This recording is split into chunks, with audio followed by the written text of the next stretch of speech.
Assalamualaikum warahmatullahi wabarakatuh. Pada kesempatan kali ini, saya akan mempresentasikan rancangan antarmuka pengguna, dan yang saya presentasikan kali ini adalah Innova Course. Saya sendiri Muhammad Sofwan Zaki. Saya akan mempresentasikan untuk presentasi PAP hari ini. Nah, ini adalah hal-hal yang akan kita bahas pada hari ini. Yang pertama yaitu prinsip PAP, kemudian apa itu Innova Course, kemudian dilanjutkan dengan analisis antarmuka penggunanya. Nah, kita lanjut ke prinsip PAP. Nah, prinsip PAP yang coba diterapkan di rancangan antarmuka ini ada 6. Yang pertama adalah structure, kemudian simplicity, kemudian visibility, feedback, tolerance, dan juga reuse. Nah, pengertiannya dari structure sendiri ini artinya rancangan antarmuka pengguna memiliki struktur yang baik sehingga elemen-elemen yang disampaikan pada sebuah rancangan antarmuka pengguna itu dapat tersampaikan dengan baik kepada pengguna. Kemudian simplicity ini desain atau rancangan antarmuka pengguna ini harus terlihat sederhana agar nantinya juga mudah dipahami oleh pengguna. Kemudian visibility ini elemen-elemen yang ada pada sebuah rancangan antarmuka pengguna ini terlihat sehingga informasi-informasi nantinya dapat tersampaikan baik kepada pengguna. Kemudian feedback ini adanya hubungan timbal balik antara sistem dan juga user. Jadi ketika user melakukan sesuatu kepada sistem, sistem akan memberikan timbal balik kepada user, akan memberikan feedback kepada user. Nah, kemudian tolerance ini, jadi ketika user melakukan kesalahan pada sistem, baik mungkin dalam input data ataupun dalam hal-hal lainnya, itu nanti sistem akan memberikan user untuk memperbaiki kesalahan-kesalahannya. Kemudian reuse ini adalah penggunaan elemen-elemen kembali. Jadi ada elemen-elemen yang kembali digunakan dengan bertujuan agar user dapat mengenal sistemnya lebih dalam.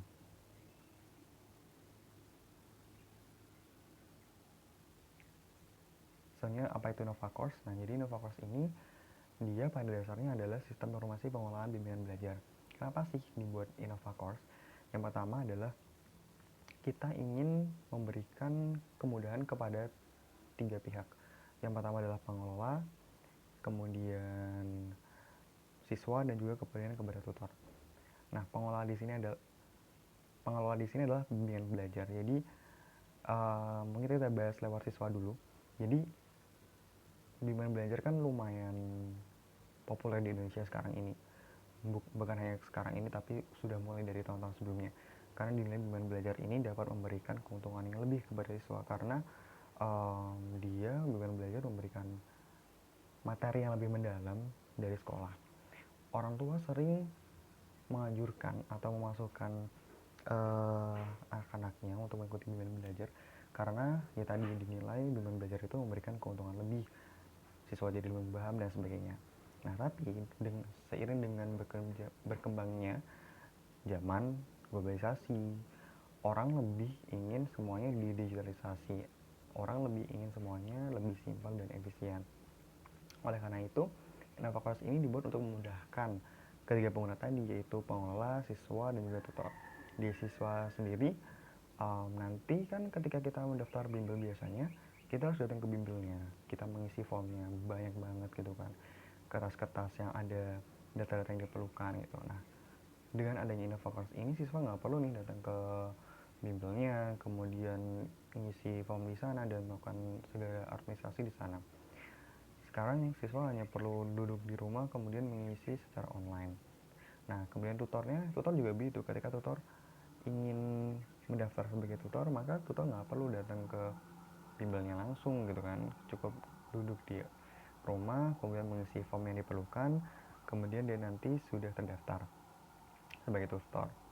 Nah, kemudian untuk pengelola akan lebih dimudahkan lagi gitu, karena dia tidak perlu banyak-banyak mengelola datanya akan terstruktur dalam satu sistem kayak gitu. Selain itu juga siswa dan tutor dan pengelola juga bisa melihat jadwal. Jadi jadwal siswanya kapan aja, kemudian tutor ketika ingin melihat jadwal mengajarnya kapan aja, semua bisa dilihat lewat sistem. Begitu juga pengelola ketika ingin mengontrol tutor atau siswa, dia bisa melihat dari sistem ini jadwalnya siswa kapan, ini jadwalnya tutor kapan, seperti itu. Nah, langsung aja kita langsung masuk ke analisa antar muka penggunanya. Nah, di sini saya di sistem InnovaCourse ini sendiri kedapatan 2 user, yaitu user tutor dan juga user admin. Jadi yang saya bahas di sini lingkupnya hanya sebatas untuk tutor dan juga admin. Nah, yang pertama ini tutor. Nah, jadi saya bahasnya tutor ini mulai dari registrasi tutor. Nah, ini adalah halaman registrasi tutor. Di sini saya mau mencoba menekan prinsip structure di mana desain harus terstruktur. Nah, saya dimulai dari di atas kita ada header, kemudian ada cardnya, ini untuk konten utamanya ditaruh di tengah, dan ada footer di bawah. Jadi ini sudah terstruktur. Kemudian oh ya, sebelumnya bisa dari pojok ada logo InnovaCourse. Kita menggunakan warna biru dan juga hijau. Berdasarkan color logic-nya, berdasarkan filosofi warnanya sendiri.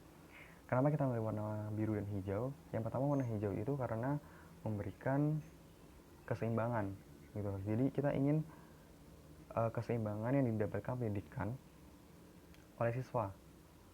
Kemudian warna biru sendiri itu kecerdasan. Nah, sesuai kan dengan bimbel sendiri, kita ingin membuat siswa yang cerdas dan sebagainya. Jadi itu maknanya kenapa kita memilih warna biru dan juga hijau. Nah, kembali lagi, ini halaman daftar InnovaCourse. Nah, kita dikasih 2 pilihan, daftar sebagai murid atau sebagai tutor.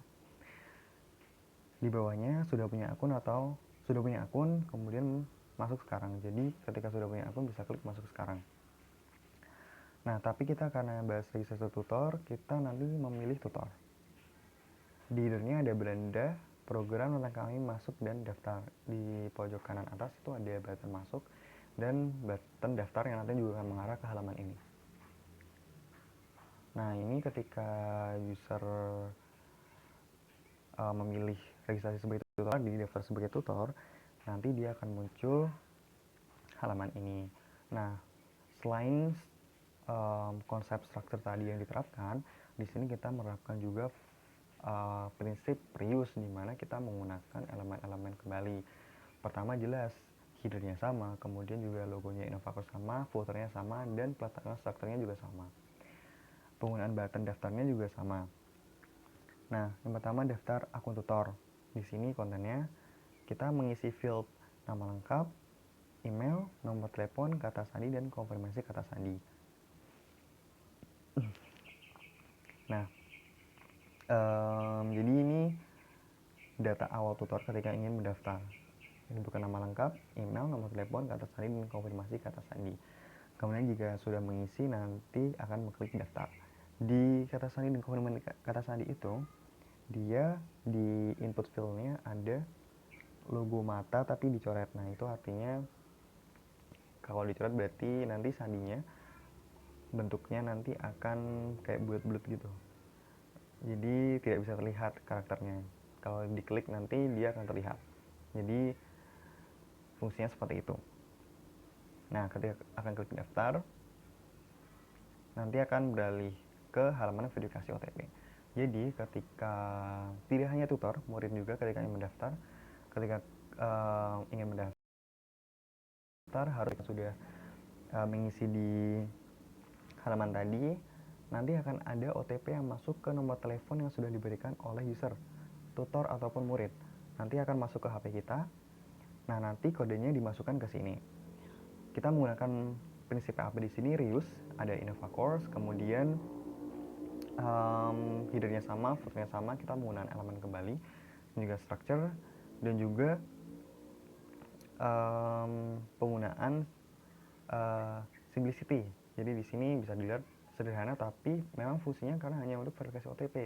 Jadi kita tidak perlu banyak-banyak elemen dalam satu halaman ini, karena intinya kita hanya verifikasi OTP.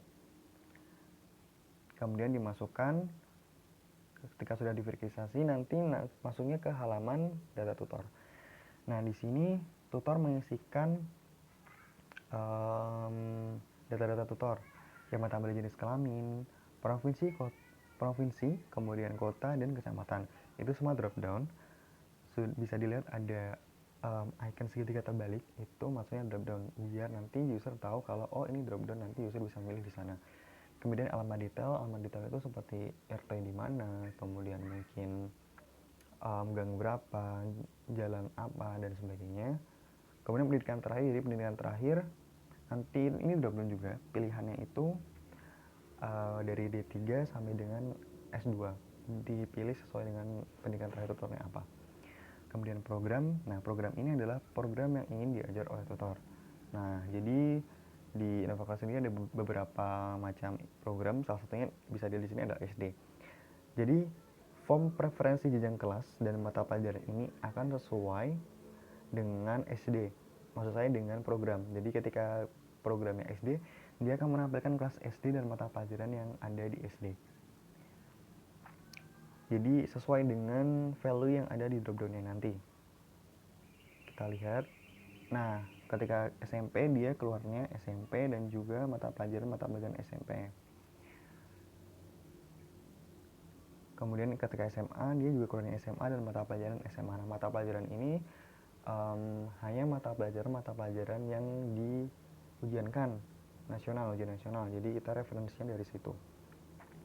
Kemudian di bawahnya juga ada form kurikulum vitae atau CV. Jadi karena tutor di sini statusnya masih melamar, bukan resmi, jadi nanti pengelola akan mereview dari CV-nya lagi sendiri. Jadi dibutuhkan CV itu karena memang nanti masih ada proses seleksinya. Nah, ini untuk program. Nah, programnya ini selain untuk SD sampai SMA juga ada untuk STAN, kemudian juga ada untuk SBMPTN. Kalau kita memilih ujian-ujian mandiri dan sebagainya nanti, dia tidak ada keluar untuk mata pelajaran dan juga untuk kelas karena memang itu sudah satu paket. Nah, ketika sudah mengisi form tadi, data tutor tadi, nanti akan keluar informasi seperti ini. Jadi ada notifikasi, terima kasih telah melakukan pendaftaran. Kami akan menghubungi Anda secara langsung untuk detail selanjutnya melalui kontak yang telah Anda berikan. Pastikan Anda dapat selalu dihubungi. Kita makan prinsip sekali lagi reuse, kemudian simplicity dan visibility juga, karena di sini elemen-elemennya terlihat seperti itu. Oke. Nah, ketika nanti tutor sudah diterima dalam bimbingan belajar, sudah melakukan proses seleksi dan sebagainya, nanti tutor akan mendapatkan akses akun. Jadi nanti tutor memasukkan email dan kata sandi. Ini halaman login ya, halaman masuk akun. Nanti tutor masukkan email dan kata sandi, kemudian masuk. Nah, ini jika tutor lupa kata sandi, bisa diklik di halaman login tadi. Ketika ada lupa kata sandi, nanti akan masukkan email. Tutor arahkan untuk memasukkan email. Semua user, tidak hanya tutor. Nanti kirim link, nanti di email akan masuk form untuk mengganti email. Nah, jadi ini ketika tutor berhasil login, nanti akan masuk ke dashboard tutor. Nah, sebelumnya saya akan menjelaskan tentang konsep pendaftaran les di Innova Course sendiri. Nah, jadi di sisi murid, di sisi siswa, nanti kan siswa memilih jadwal, mau jam berapa, mata pelajaran apa, dan sebagainya. Nah, nanti akan masuk ke sistem. Nah, alur pengajuan jadwalnya, jadi ketika jadwal sudah masuk ke sistem, pengelola akan menampilkan datanya ke tutor. Jadi kasarannya seperti pengelola memberikan kesempatan kepada tutor untuk memilih jadwal yang sesuai dengan dia. Nah, jadi di pendaftaran les ini, tutor disampaikan data-data pendaftaran les dari siswa yang sesuai dengan kriteria tutor. Jadi data yang di sini itu sudah terfilter sesuai dengan kriteria tutor. Kriteria tutor ini maksudnya apa? Jadi misalnya tutor tutor kan tadi memilih preferensi program yang diajar. Nah, jadi di sini yang keluar cuma SMA aja dan juga preferensi mata pelajaran yang diajar. Di sini misalnya tutor yang mengajar SMA, jadi keluarnya cuma data siswa yang SMA. Tutor hanya mengajar SMP, di sini keluarnya SMP. Jadi seperti itu. Jadi murid mendaftar, masuk ke sistem, kemudian tutor juga mendapatkan datanya sesuai dengan kriteria. Kemudian masuk ke sini kan datanya. Di sini ada tabel pendaftaran les, ada nama muridnya, jenis kelamin muridnya, alamatnya, kemudian sesi dia belajar. Jadi kita belajarnya sesinya itu 3 sesi per minggu, batasan maksimalnya. Nah, di sini ada button centang, itu jika tutor ingin mengajukan jadwal ini. Jadi tutor harus lihat juga apakah jadwal ini dia slownya tutor ini gitu. Nah, ketika dia slow ini, dia bisa mengajukan jadwal. Dia sudah cocok dengan jadwal ini, dia bisa mengajukan jadwal di sana. Kemudian di sebelahnya centang atau tombol ajukan ini, dia ada tombol jadwal, detail jadwal. Nanti sebenarnya di sini ada tooltipnya. Jadi ketika di kursor diarahkan di sana, nanti ada tooltip yang menunjukkan ini buttonnya fungsinya untuk apa. Jadi user akan tahu fungsinya button ini untuk apa. Nah, ini ketika tutor ngeklik button jadwal, nanti akan keluar detail jadwalnya. Ada yang di atas ini untuk profil siswanya, kemudian yang di bawah adalah untuk detail jadwalnya sendiri. Itu ada jumlah sesinya sama durasi dia murid belajar tuh sampai kapan, sampai berapa bulan gitu. Jadi tutor juga perlu tahu ini tuh siswa mau belajar berapa bulan sih di Innova Course. Kemudian sesi-sesinya tadi. Nah, sebelumnya saya juga belum menjelaskan strukturnya dari halaman dashboard sendiri. Nah, nanti ini juga kita menggunakan prinsip structure. Jadi di kiri kita pakai sidebar, atas header, bawah footer, dan konten. Jadi sidebar ini nanti untuk menu-menunya kita taruh di sidebar, kemudian header penjelasan sama seperti tadi, dan footer. Kita juga menggunakan prinsip reuse, di mana kita menggunakan Innova Course, logo Innova Course lagi, dan nantinya ini juga akan digunakan kembali di halaman dashboard admin. Nah, di sidebar kiri sendiri itu ada pendaftaran les dan jadwal mengajar. Ikonnya pendaftaran les itu folder, jadi kayak dia kumpulan data dari les tuh analoginya. Kemudian jadwal mengajar itu kalender, jadi analoginya dia melambangkan jadwal seperti itu. Nah, ini kembali lagi ke data pendaftaran, seperti itu, dia informasinya seperti itu ya. Ada profil, kemudian juga ada detail untuk jadwal.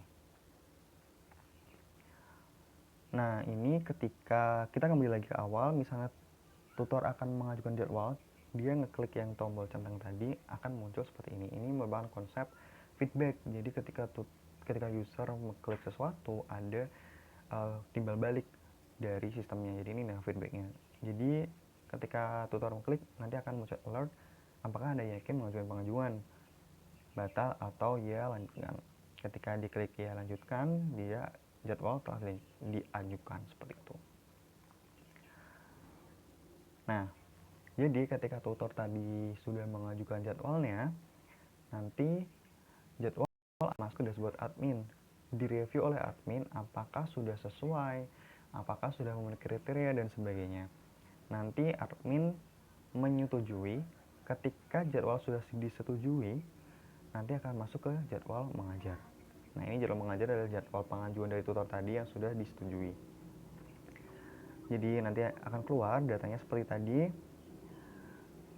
Kita pakai table. Mungkin tadi saya juga belum jelaskan. Jadi tadi ada show di atas tabel. Kita bisa lihat ada show dan juga search. Show entries ini untuk pagination. Jadi berapa sih data yang ingin ditampilkan dalam satu page? Bisa diatur di sana. Kelipatannya 10, 25, 50, 75, dan 100. Kemudian search adalah untuk search datanya sendiri, karena nanti satu tutor bisa mengajar beberapa jadwal asalkan dia tidak bertabrakan antara satu jadwal dan jadwal lainnya. Jadi ini bisa lebih dari satu datanya. Kemudian di aksinya ini ada button info. Nah ini ada seperti tulisan i kemudian bulat, ini melambangkan info seperti itu.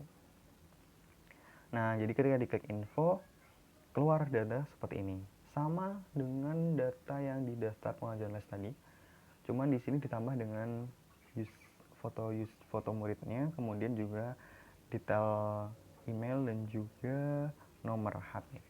Nah, kenapa berbeda antara yang di jadwal les dan jadwal mengajar ini? Mohon maaf, berbeda dengan pendaftaran les dan jadwal mengajar ini karena di sini tutor harus mengetahui kontak dengan muridnya. Jadi ketika tutor ingin mengontak muridnya bisa dihubungi dengan sini. Dan juga ada fotonya biar tahu nanti tutor yang diajari siapa, atau ketika tutor lupa wajahnya kayak gimana, atau nanti ketika ketemuan pertama bisa langsung mengenal muridnya seperti itu.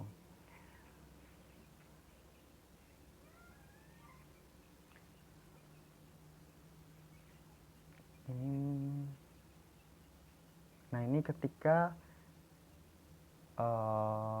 untuk masuk ke profil tutor, sebenarnya tadi kelewatan. Tadi di pojok kanan atas ada halo tutor, nanti diklik itu salah satunya ada menu profil tutor. Jadi kalau diklik, dia klik profil tutor. Di sini ada profilnya, foto tutor, kemudian email, jenis kelamin, kota kabupaten, kecamatan, balita, dan sebagainya. Kita merekam prinsip structure, simplicity, visibility,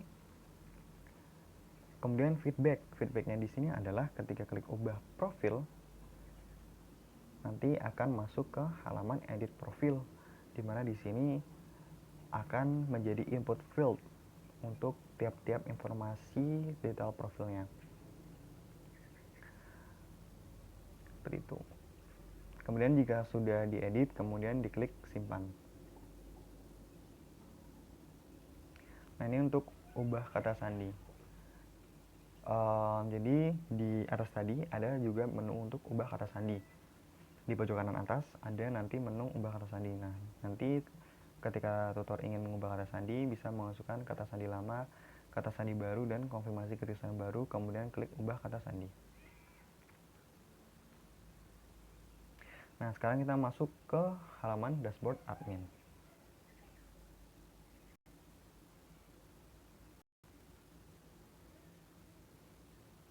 Oke.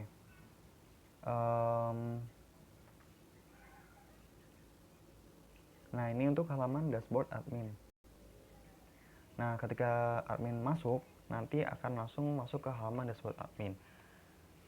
Di halaman dashboard admin ini, di menu dashboard sidebar, itu ada seperti overview. Jadi dia ada pendaftaran les, murid aktif, tutor aktif, tryout, dan invoice. Jadi ini seperti overview untuk jumlah-jumlah masing-masing menu, seperti pendaftarannya berapa, murid berapa, tutor aktif berapa, tryout berapa, dan invoice-nya juga berapa. Kemudian di sidebar, kita menggunakan desain yang sama dengan yang ada di tutor, penerapan fungsi reuse juga, jadi komponen-komponen yang kita gunakan sama dan elemennya sama. Di sisi sidebar itu ada dashboard, manajemen tryout, manajemen murid, manajemen tutor, dan manajemen les. Icon-iconnya dashboard ini jadi itu taksometer kalau tidak salah. Jadi seperti ya dia menggambarkan overview dari halaman dashboard admin. Kemudian manajemen tryout, iconnya itu asumsi saya itu melambangkan siswa mengajukan soal, jadi anggap saja tryout seperti itu. Kemudian manajemen murid, ada gambar murid. Dari manajemen tutor itu ada namanya ikonnya itu chalkboard. Nah jadi anggapan saya tutor sedang mengajar seperti itu. Jadi manajemen tutor, kemudian manajemen les. Jadi komponen les di file add di icon file, icon folder, maaf. Nah jadi dashboard tadi tentang overview.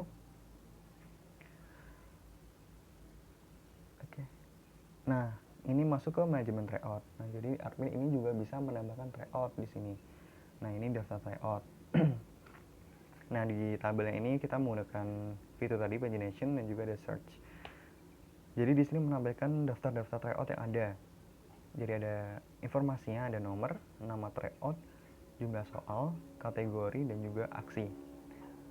Jadi nama tryoutnya apa, jumlah soalnya berapa, kategorinya dia masuk soal SBMPTN atau mungkin dia masuk soal SMA atau soal UN SMB dan sebagainya. Aksinya di sini ada 3 button. Button yang pertama itu kayak mata, itu namanya dia nanti akan masuk ke lihat soal. Nanti kalau misalnya di kursornya diarahkan ke sana, akan muncul tooltip untuk melihat soal. Kemudian samping itu dia button edit. Jadi ketika dia ingin mengedit detail tryoutnya, kemudian menghapus tryout, itu yang button paling kanan tuh button trust, dan warnanya juga danger, merah, untuk melambangkan dia ini fungsinya untuk menghapus data.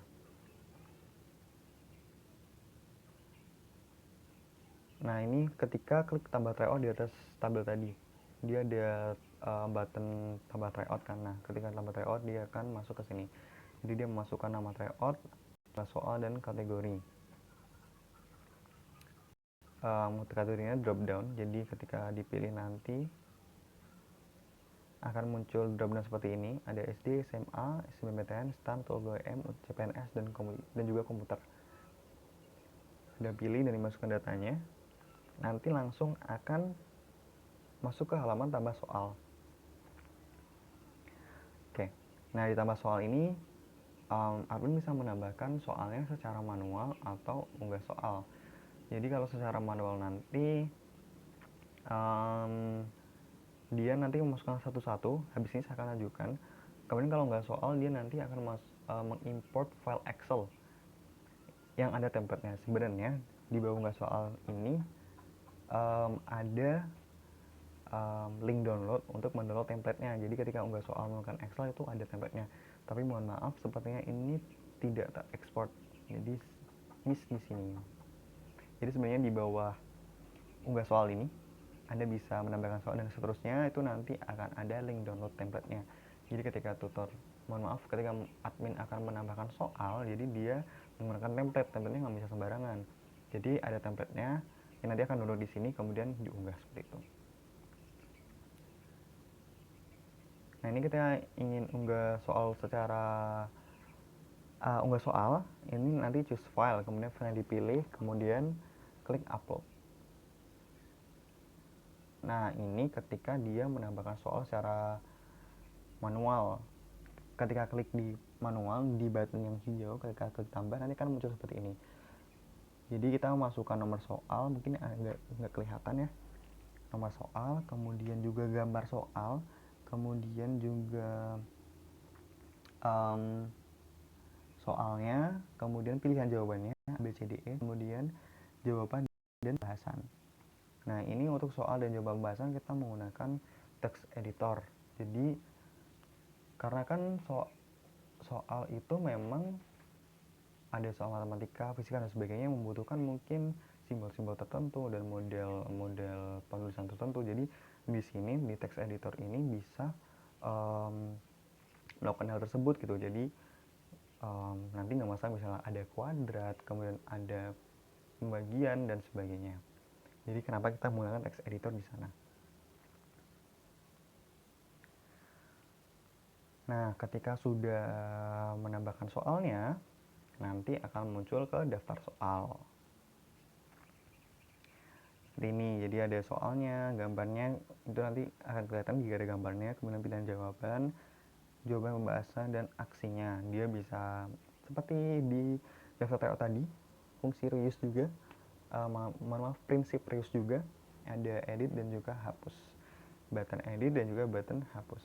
Nah, ini juga di atas tabelnya, di atas button search, itu ada button tambah soal. Jadi ketika ingin menambahkan soal lagi, dia bisa di sana. Nanti tambah soal nanti akan mengalihnya ke halaman yang tadi, milih tambah secara manual atau tambah secara unggah.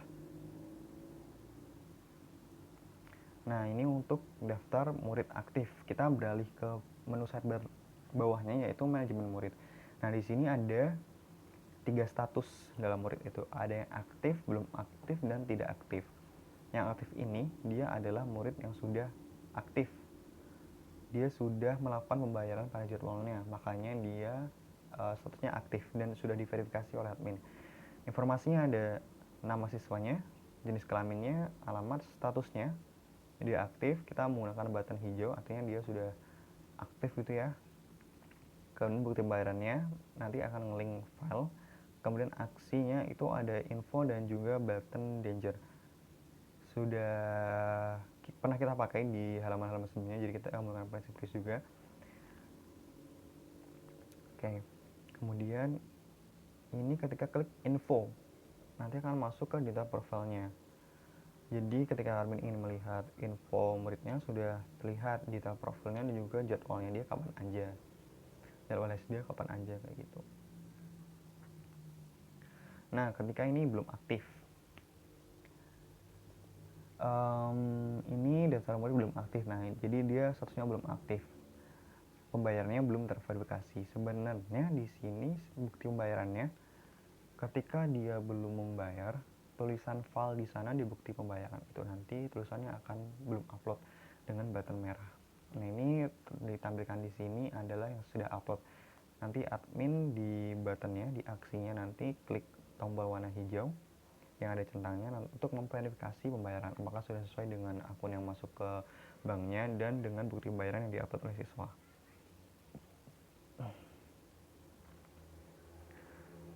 Nah ini tidak aktif, jadi ketika masa belajar siswa sudah habis dan siswa tidak ingin memperpanjang, nanti siswa akan dinonaktifkan oleh admin dan nanti akan masuknya ke daftar murid tidak aktif. Statusnya juga tidak aktif, warnanya kita juga pakai grey agar tandanya dia tidak aktif kayak gitu ya. Nah, kita masuk ke menu sidebar bawahnya, yaitu manajemen tutor. Di sini sebenarnya hampir sama dengan siswa. Ada 3 status, yaitu aktif, belum aktif, dan tidak aktif. Aktif di sini maksudnya ya tutor yang sudah aktif ya, sudah mengajar, sudah diterima masuk seperti itu. Dan dia aksinya ada button info, button jadwal, dan juga button delete. Nah, dia informasinya di sini ada nama, jenis kelamin, dan alamat.